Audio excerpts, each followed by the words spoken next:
Welcome to the Man Cave Podcast with Dan Casper. The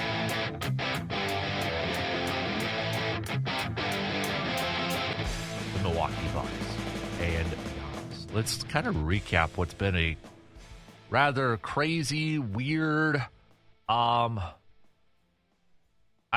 don't know what other ways we can kind of describe what's been going on here. But it was a newsworthy day yesterday when it comes to the Bucks. And,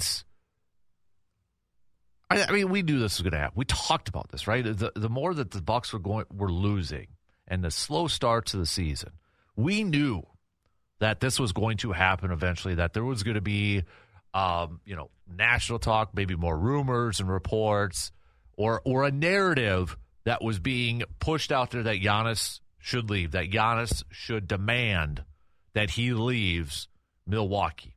And it started off with Brian Windhorst from ESPN, who told a radio station in Cleveland, I believe it was ESPN Cleveland, said that Giannis reportedly asked for a trade before the season started.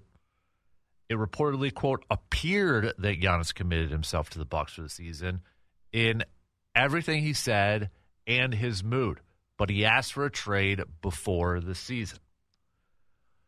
And shortly after that, Shams from ESPN reported that Giannis and his agent are having conversations with the Milwaukee Bucks about his future and discussing whether his best fit is staying or a move elsewhere. Also, with the report said a resolution to these talks is expected in the coming weeks, which will shape whether Giannis is available ahead of the February 5th trade deadline. More on this report from Shams on ESPN says Giannis came into the season having bought into the championship roster vision of general manager John Horst and the head coach Doc Rivers. Before the campaign started, sources said Giannis would examine the Bucks' first 25 or so games and make a decision on his long-term future, depending on whether the team showed signs of competing in the Eastern Conference.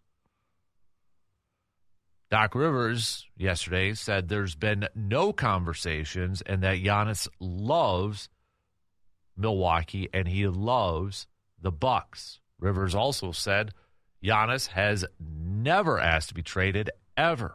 I can't make that more clear. We're trying to win games. Listen, we've lost. The reason this is out is because we're not playing well. We're not playing well. We had a tough loss the other night, and now this is the subject matter. It's no more true than it was this offseason or this summer.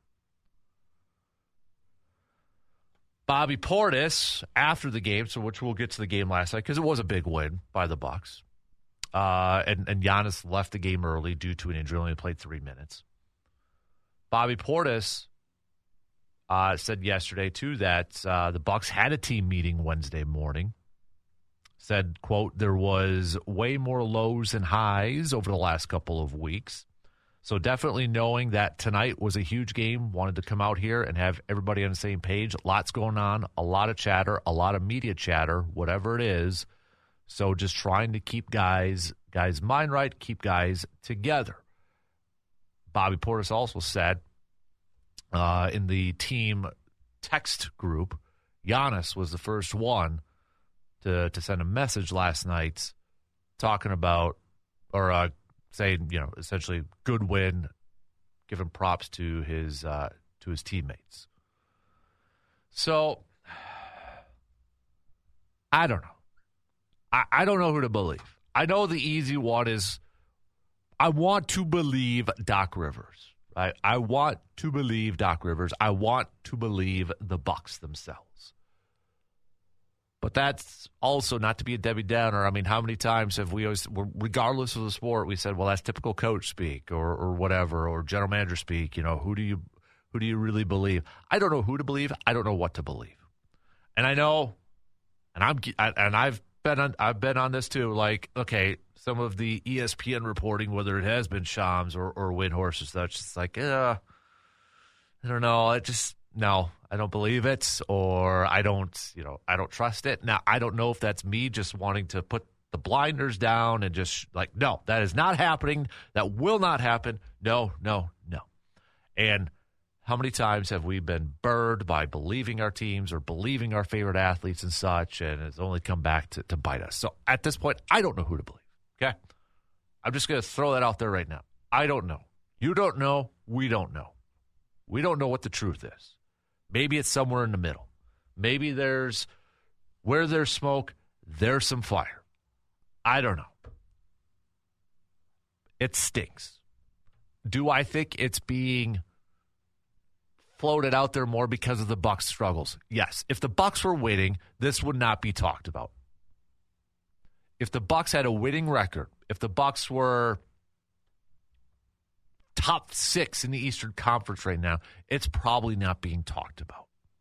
It's not being floated out there. Again, we knew this was going to happen. We talked about it for the last week or so, a little over a week. Slow start, get ready. It's going to be out there. And sure enough, it's out there. Now, is it legit? Again, I don't know.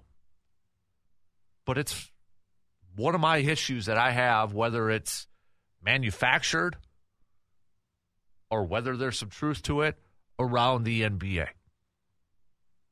It's one of my many issues that I have with this league that I used to love as a kid. When I was a youngster, it was the NBA for me. I loved the NBA. Games on NBC, weeknight games on TNT. Loved it. That was my jam. How I am with Packers and football now, that was me as a kid in the 90s growing up in Little Medford. That was my jam. And I hate what the NBA has become. With these narratives of, superstars can't play, shouldn't play in smaller markets or whatever the case is. And teams just, moving on so quickly from these guys. It's frustrating. And I don't think the Bucks want to move on from Giannis. I don't think they want to. From a business side and also to just talent perspective. I don't think they want to. But I really don't know how this thing is going to play out. I have no good gauge on this. As a fan, I don't want it to happen. Okay? As somebody who, in my position for my job and my career, I don't want it to happen. I want the Bucks to be relevant so we have positive stuff to talk about.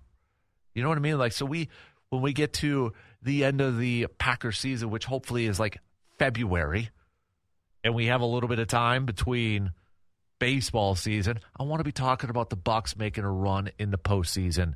I want to talk about the Bucks competing for a championship. I don't want to go back to the Bucks years of below 500 ball or maybe just squeaking it in in the playoffs and then just one and done. I don't want that to happen. Giannis makes this Bucks team relevant.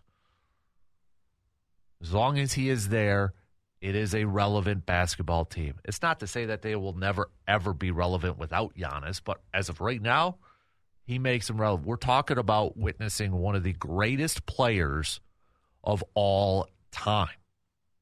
Not just in Bucks history, but of all time. And he happens to play in our state. So whatever's going to happen, whatever the future holds, to kind of revisit something we said at the beginning of the year, or I said at the beginning of the year, I don't want to take it for granted. I don't want to take this for granted. I want, and who knows with Giannis with the injury, which we're going to get to here in a second. I don't know how long he's going to be out, but whenever he is back, and if he is suited up with the Bucks uniform, don't take it for granted this year, just in case. Just in case. We don't know what the future is going to be like. We don't know what it's going to hold. So, to the game last night. All that talk, right? I have to admit, the players are saying the right things. It's not affecting them, blah, blah, blah. We're human, okay? They may do a better job of closing it out, shutting it out, ignoring it. And I think to be a pro athlete or to play at a high level, you have to be at a level like that. At a certain point or at a certain level, you have to be able to just shut out the noise. And some can do it way better than others. But it probably affects them. And then, how many of us are watching or listening to that game last night and that slow start? I mean, at one point it was, 30-12, and you're like, oh, boy. And then Giannis goes out, 3 minutes into it. It's like, oh, jeez. It's like everything is just crumbling down in front of us. And then they start to climb back. They chip away. And in the fourth quarter, they outscore the Pistons by 11 points. They come away with a victory against the Eastern Conference's top team record-wise, with Giannis literally only playing 3 minutes. You had Ryan Rollins stepping up, 22 points. Kevin Porter Jr., 26 points. A.J. Green played 40 minutes last night, contributed 19 points. Bobby Portis coming off the bench, 13 points, played 30 minutes. And then Jericho Sims, 15 points. Double-double, 14 rebounds. I feel like, and this is with Miles Turner putting up just 9 points in 20 minutes of action, and Kyle Kuzma, 4 points in 21 minutes of action. Outside of Giannis, Miles Turner and Kyle Kuzma played the fewest amount of minutes. The two guys that you would suspect to be the next up, but it was A.J. Green, it was Kevin Porter Jr., it was Ryan Rollins, it was Jericho Sims, and then Bobby Portis. That is the group that really helped lead the charge last night for that come-from-behind victory for the Bucks. I hope, this is the hope now after having that type of win against a very good team in Detroit, without Giannis and without a ton of production from Kuzma. Again, I want to see this team now build off that. How do you build off that? That is the next question that this Bucks team has to answer. How do you use that momentum? How do you use that game to build off that and stack success? Is this a game that will maybe change around the season or kind of change this team going forward? You have to use that game last night. You have to use that momentum. I know it's only one game, but you have to use it to build off of now. That's what I want to see from this Bucks team. That's what I want to see tomorrow against the 76ers at home in Milwaukee. Bucks won't be favored in this game. They're coming off of a loss against the 76ers back on the 20th. But use what you did. Whatever you found yesterday in that game, build off that. And you got the Pistons again coming up here very soon, too. Kind of a crazy 24 hours, a little less than 24 hours in the Milwaukee Bucks world. And to help us kind of break it all down and talk about what it's been like, Justin Garcia, Milwaukee Bucks radio network analyst, is joining us this morning. Justin, thank you for taking some time here this morning and chatting with us up here in Eau Claire in the Chippewa Valley. Yeah, no problem. When you say it's been a crazy day or so, is there something I missed? Did something else happen yesterday? Right? I mean, man, I got to imagine, did you just get flooded with a bunch of questions and messages? I mean, what was the day like for you yesterday in your role? It was a little, yes, to answer that part, but it's a little different for me because of broadcasting on team airwaves, that there's only so far down that road you can go. So it's kind of a partnership with the play-by-play guy and the team to figure out, okay, we can't ignore this. And completely missed the elephant in the room, but there's only so much we can say because nothing is official and yada, yada, yada. So days like yesterday are really where you really earn your pay. Right, exactly. So, I mean, we had the reports out there and such, but, then Doc Rivers comes out and says this has not happened with Giannis, requesting a trade and such. But from what you observe, how is the team, how is his teammates kind of handling this? Because they're the ones that have to answer a lot of these questions so far, it seems like. Yeah, I mean, so far so good. They did have a players-only meeting yesterday where it seemed like they kind of cleared the air on everything from what we can observe. And Doc has mentioned this before, too, that in terms of headspace, they're in a good space. Before these rumors really started to balloon in the past couple of days, he was more so talking about their start to the season and the disappointment there, that it's not a group that had kind of lost hope and dug into negativity. And he put forward a similar message yesterday in mentioning the conversations that the guys had. We even heard, from four of the players yesterday after the game, and had a pretty similar message from every one of them that, Bobby, I think, was the first to point out and acknowledge the meeting that we had heard took place. But Bobby, Kevin Porter Jr., AJ Green, we heard from, they all kind of gave the same message of, we don't really pay attention to it. Kyle Kuzma said, trade rumors are part of the sport and part of the job when you're a player, but it's more of a fan thing. And each one of those guys said, we believe Giannis when he tells us he loves it here, he loves the team, he loves his teammates, and that's all we really care about. We had a lot of our listeners kind of chiming in this morning and say, why doesn't Giannis just kind of come out and squash this stuff? Like, if there's one person that can do that, it would be him. Yeah. Why doesn't Giannis come out and say something like that?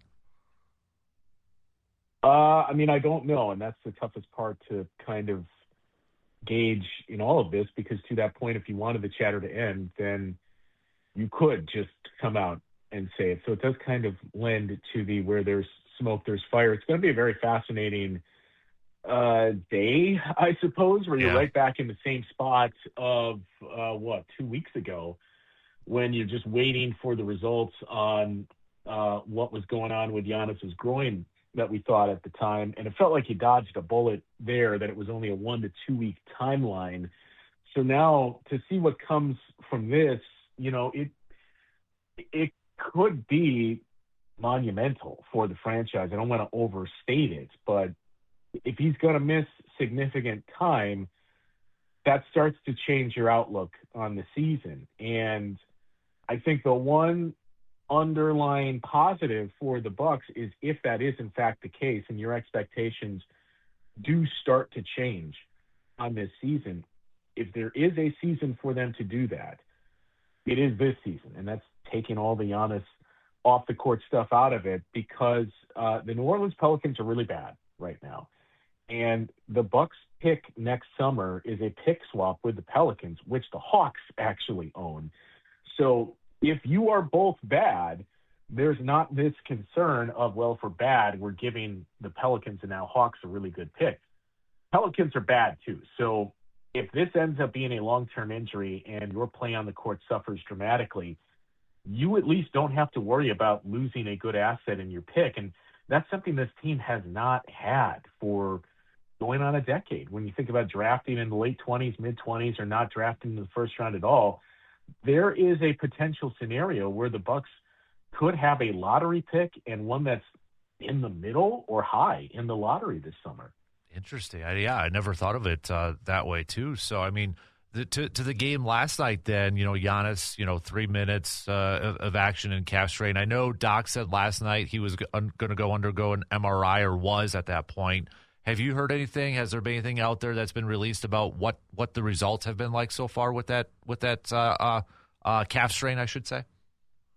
No, we haven't seen anything yet. And I know Doc last night did rule out that it was an Achilles, or said that the team was able to rule that out, although noted there's no MRI. I think at the time that Doc was speaking, Giannis was already at the hospital and they were undergoing testing, and he was going to get an MRI very, very late last night. But there is a test they can do. I don't remember what it's called, but any physicians listening would know, there is a test you can perform that basically gives you an instant, okay, this is probably an Achilles. We need to test further, or we don't feel like it. So I'm assuming that's what was conducted in the locker room or at the hospital, and they got their messaging. At least it's not an Achilles in the absolute worst case scenario.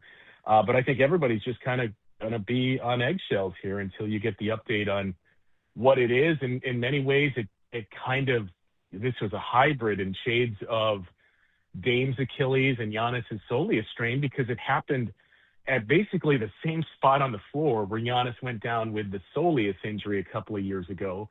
And his body language was almost identical to what we saw from Dame last year, when couldn't get up on his own, sat there, motioned to the bench, and just kind of chuckled and knew that something bad happened. Mm-hmm. Yeah, I saw that image. Somebody on social media put like that side-by-side picture of Dame and Giannis, and you're right. It was like kind of freaky to look at that. So yeah. Last night's game, so we saw, Kevin Porter Jr., Ryan Rollins, but Jericho Sims too, a double-double for him.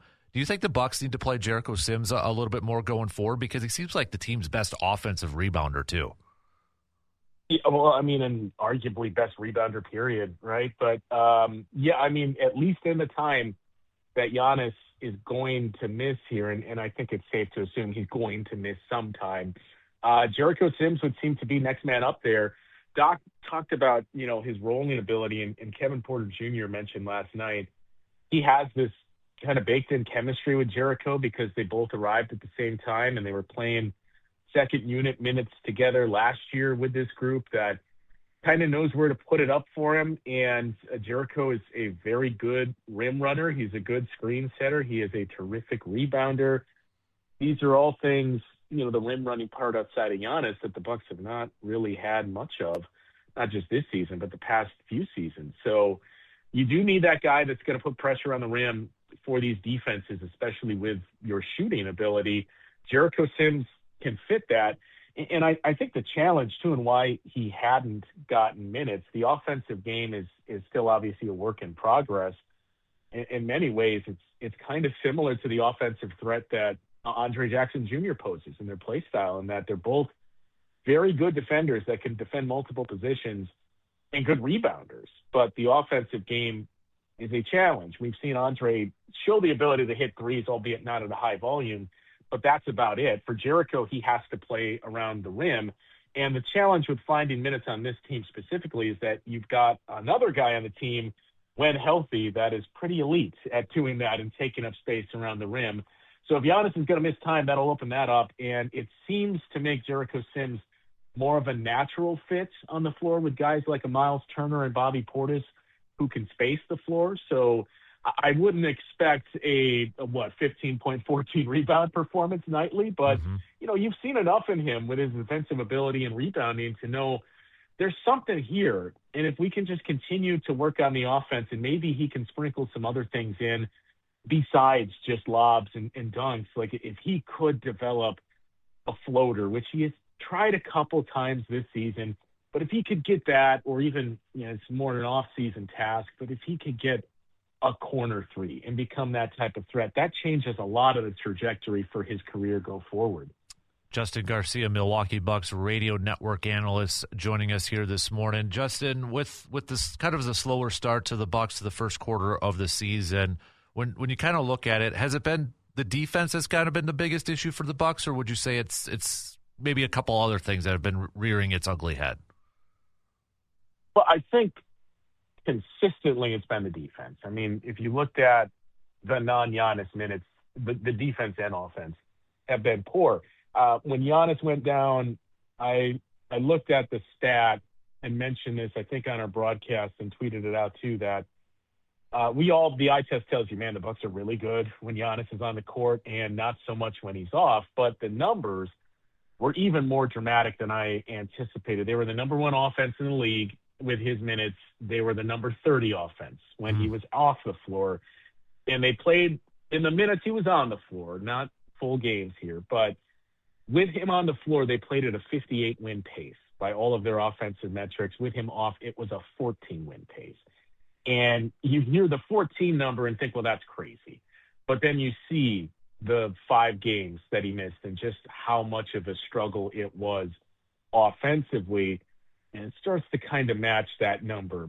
So I think you're in a better spot because you have Kevin Porter Jr., and that's, the other caveat here is they unfortunately played without Giannis when Kevin Porter Jr. was still out, so everything rested on the shoulders of Ryan Rollins in terms of, point guard, offensive creation, making shots in the half court. Kevin Porter Jr. helps you there immensely, as we've seen in his return.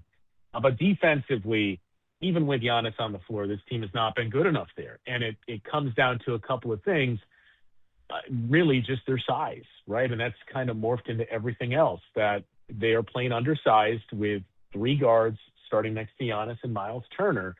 And while that's made your offense incredibly good, it's led to more fouls because of the size discrepancy and because of being out of position around the basket. And it's led to a massive offensive rebounding rate for your opponent. So if you're going to give your opponent more opportunities and more shots at the basket, with how efficient offenses are today, they're going to score a lot of points. And that's what we've seen with this group. Last night they rebounded. Last night they didn't foul. They matched the Pistons in free throw makes and actually +1. And I think it was relatively close in attempts, which has been out of whack for this team all season long. So the defense is the bigger thing, and I don't know that there's an easy fix for it because of the personnel that they have. So it's going to have to be finding diamonds and finding guys that give you impacts, and how do you utilize them in the right spot, like a Jericho Sims, like potentially an Andre Jackson Jr. if a Giannis injury opens the door for him as well. How would you assess the first quarter of the season for Miles Turner so far? It's been inconsistent, I guess I would say. And, I don't know whose feet that lays at. I think when you watch Miles Turner in these games and you go back and jog the memory of Miles Turner play against the Bucks, you do notice, I remember him being used a little differently with the Pacers, and he was more of a screen setter and a lot of those mid-range shots around the free throw line that he would kill the Bucks on. And I understand those are not efficient shots, but also if it's something that you're comfortable with, you go back, already 6-7 years ago when Chris Middleton lived in that area, and when Mike Budenholzer arrived, he wanted those shots eliminated. We only want dunks, layups, and threes, basically. And that was a tough transition for Chris Middleton. And it took about a year and a half before Bud kind of acquiesced and said, okay, let's meet in the middle. I don't want you to only take these shots. You do need to take more threes. But if this is your comfort zone and this is something that's going to get you going on other places around the floor, then you can take some of those. I don't know that that's been the message to Miles, to be clear, but it does feel like that's one of the things that's missing. And even getting him more touches at the rim. Obviously, if you don't have Giannis, or if you do have Giannis, that's going to take away from some of those. So, think about how he played against the Miami Heat. Not necessarily the point output, but just his shot profile. I think that's what we all envisioned, and I do wonder if it starts to drift towards that now because, number one, like we said, you have to assume Giannis is going to miss at least some time. And, Miles has the ability. I'm not saying he can be your leading scorer or should be, but he has the ability to be a consistent secondary or tertiary offensive threat. So to just get him going there and get him back in his comfort zone, I think it's huge for this team on both ends of the floor, because it's also no coincidence. The sample size is starting to get smaller and smaller, but the first 5 games of the season, this team was really good. And you can point to they beat the Wizards to start the season, which sure, but the other 4 teams in that 5-game schedule where they went 4-1 were the Knicks, the Warriors, the Cavaliers, the Toronto Raptors, who have been consistently the second-best team in the conference this year. So they did it against good teams, and Miles Turner was really good defensively and just kind of picking his spots offensively. So you're going to need more offensively, but you really need to get him back to that level of play defensively, as well as your elite rim protector and guy that creates rebounding opportunities for his teammates, because the defense really struggled since that 5-game stretch. Can you, before I let you go, last question for you. I mean, Ryan Rollins, the start that he has had so far this season, you've talked about Kevin Porter Jr. too with those guys. I mean, but has Ryan Rollins been maybe the biggest pleasant surprise so far for this Bucks team? Oh, yeah. I mean, I think right now he's the most improved player in the NBA, and I would assume he should be the leader in the clubhouse for that award. I mean, when you watched him last year, in the last 2 years, you know, when he came over, spending time with the Warriors and the Washington Wizards, he was an intriguing pickup for that two-way spot because you looked at his size.